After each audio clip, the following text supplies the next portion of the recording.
తెలంగాణ ఈశాన్య రాష్ట్రాల మధ్య సాంస్కృతిక క్రీడల సంస్కృతిని స్నేహపూర్వక వాతావరణంలో ఇచ్చిపుచ్చుకునే లక్ష్యంతో ఏర్పాటు చేసిన తొలి విడత తెలంగాణ నార్త్ ఈస్ట్ కార్యక్రమం విజయవంతంగా ముగిసింది. ఇందులో భాగంగా నిర్వహించిన క్రీడల పండుగ ఉత్సాహభరితంగా సాగింది. ఆయా రాష్ట్రాల స్పోర్ట్స్ అకాడమీలతో రాష్ట్ర స్పోర్ట్స్ అథారిటీ పలు ఒప్పందాలు కుదుర్చుకుంది. ఈశాన్య రాష్ట్రాలకు చెందిన అర్జున, ద్రోణాచార్య, ఖేల్రత్న అవార్డు గ్రహీతలతో ఒప్పందాలతో తెలంగాణలో క్రీడలు మరింత బలోపేతమవుతాయని ఆశాభావం వ్యక్తం చేస్తోంది.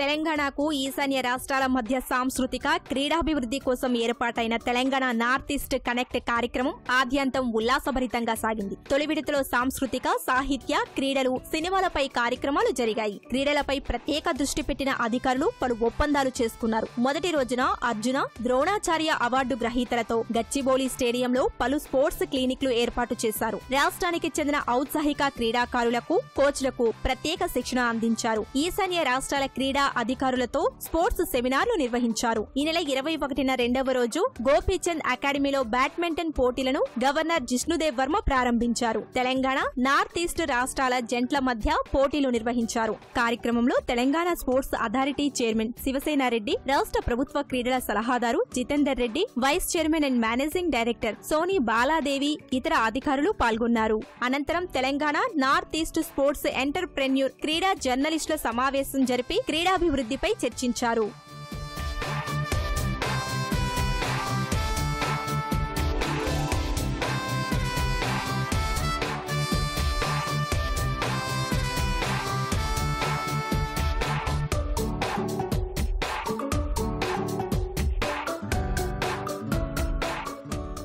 మూడో రోజు హైటెక్స్ లో జరిగిన క్రీడా పండుగలో భాగంగా spirit of the games connecting Telangana and north east అనే అంశంపై విశిష్ట చర్చాగోష్ఠి నిర్వహించారు. ఇరు రాష్ట్రాల నుంచి ప్రముఖ క్రీడాకారులు, అధికారులు, క్రీడా సంఘాల ప్రతినిధులు పాల్గొన్నారు. రాష్ట్రంలో క్రీడాభివృద్ధి కోసం వివిధ క్రీడా సంఘాలతో స్పోర్ట్స్ అథారిటీ అవగాహన ఒప్పందాలు కుదుర్చుకుంది. పరస్పర ఆటల అభివృద్ధిపై మిజోరం సర్కారుతో ఎంఓయూ కుదుర్చుకుంది. ఇండియన్ ఫుట్బాల్ లెజెండ్ బైచింగ్ బ్యూటియాతో తెలంగాణ స్పోర్ట్స్ స్కూల్ అకాడమీలో ప్రత్యేక శిక్షణ క్లాసులు ఇప్పించేందుకు ఒప్పందం కుదిరింది. త్రిపుర, మణిపూర్ కు చెందిన అర్జున అవార్డు గ్రహీతలతో జిమ్నాస్టిక్స్, బాక్సింగ్, జూడోలో ప్రత్యేక శిక్షణ ఇచ్చేలా గవర్నర్ సమక్షంలో ఒప్పందాలు కుదిరాయి. మొత్తంగా 3 రోజుల పాటు సాగిన క్రీడా ఉత్సవాలు ఘనంగా ముగిశాయి. ఈశాన్య రాష్ట్రాల నుంచి వచ్చిన పలువురు క్రీడా ప్రతినిధులు తెలంగాణ స్పోర్ట్స్ అథారిటీ తీసుకున్న చొరవపై హర్షం వ్యక్తం చేశారు.